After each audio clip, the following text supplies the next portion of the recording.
છે નહીં અને સાહસમાં એમના પાસે એમનો દેવાલું નીકળી ગયું છે એટલે સાહસ છે નહીં, તેથી આવા ક્ષુદ્ર કાર્યો કરતા ડોલે છે. બાકી ક્યાં છે આ વાત? અને બાકી તો તમે આવો કે જ્યાં પરિવર્તનો થયા છે, મારા ઘરે આવો, આપ ગોકુલ આવો અને ગોકુલ આવીને જુઓ, મોકલો અહીંયાથી એક ડેપોટેશન તમારા સોરઠ પ્રદેશથી અને સૌરાષ્ટ્ર પ્રદેશથી, અને ત્યાં આવીને હું આપને વ્યવસ્થા બતાવું કે વ્યવસ્થામાં કઈ રીતે વ્યવસ્થિત પરિવર્તનો આવ્યા છે અને એ પરિવર્તનોનું મતલબ શું મંદિરનો કે મંદિરમાં ચાલતી શ્રી ભગવત સેવાનો વિરોધ છે કે જે મંદિરની જાહેર મહાપ્રભુના મૂળભૂત જે સિદ્ધાંતો છે એ સિદ્ધાંતોનું આજે ગળું ઘોંટી રહ્યું છે એ વ્યવસ્થા છે. એ વ્યવસ્થાની સામે અમે ઝઝૂમી રહ્યા છીએ. એમાં મંદિર કે ઠાકોરજીની સેવાનો વિરોધનો કોઈ પ્રશ્ન નથી. એ તો આપને સત્રના દરમિયાન અને ભક્તિવર્ધનના પ્રવચનના દરમિયાન આપને ખૂબ સ્પષ્ટ થયું હતું કે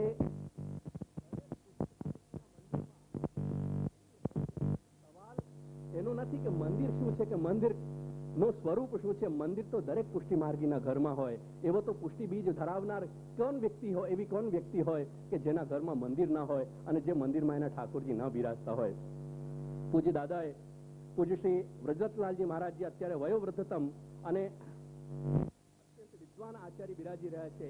એમના જે કોર્ટમાં એમને જુબાની આપી હતી એનો પણ તમને સંદર્ભ આપીને કહ્યો કે કઈ રીતે અમારા ઘર જે છે એ મંદિરમાં નથી હોતા, પણ અમારા ઘરમાં મંદિર હોય છે, મંદિરમાં અમારા ઘર નથી હોતા, એ વાતની સ્પષ્ટતા બતાવી.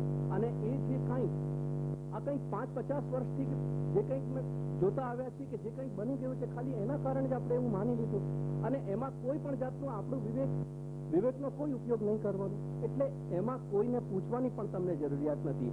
કેવલ બધા પ્રમાણો તમે સામે મૂકો અને તમારા સદસદનો વિવેક પોતે બતલાવશે કે ક્યાં સત્ય છે અને ક્યાં અસત્ય છે. એમાં એવું કાંઈ છે જ નહીં. એટલે આ જે કંઈક વાત કરવામાં આવી રહી છે અને કહેવામાં આવી રહી છે એ તે વ્યવસ્થા સામે છે કે જે વ્યવસ્થા શ્રી મહાપ્રભુના સિદ્ધાંતો માટે આજે પુષ્ટિમાર્ગમાં અવકાશ સમાપ્ત કરી રહી છે એ વ્યવસ્થા સામે આ ઝઝૂમવાનો સવાલ છે.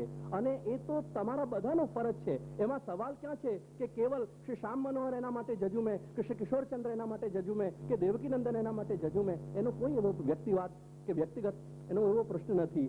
હમણાં કાકાજી આપણે કહ્યું હતું કે જે દિવસ આપણે કંઠી પહેરેલી હતી એ દિવસ ખરેખર આપણે શપથ નહોતી લીધી તો શું લીધું હતું આપણે? એ શું શપથ નહોતી? અને જે દિવસ આપણે શપથ લીધી આપણે મહાપ્રભુના ચરણારવિંદ અને મહાપ્રભુના સિદ્ધાંત, મહાપ્રભુની વાણી માટે તો એ દિવસ જ સમર્પિત થઈ ગયા.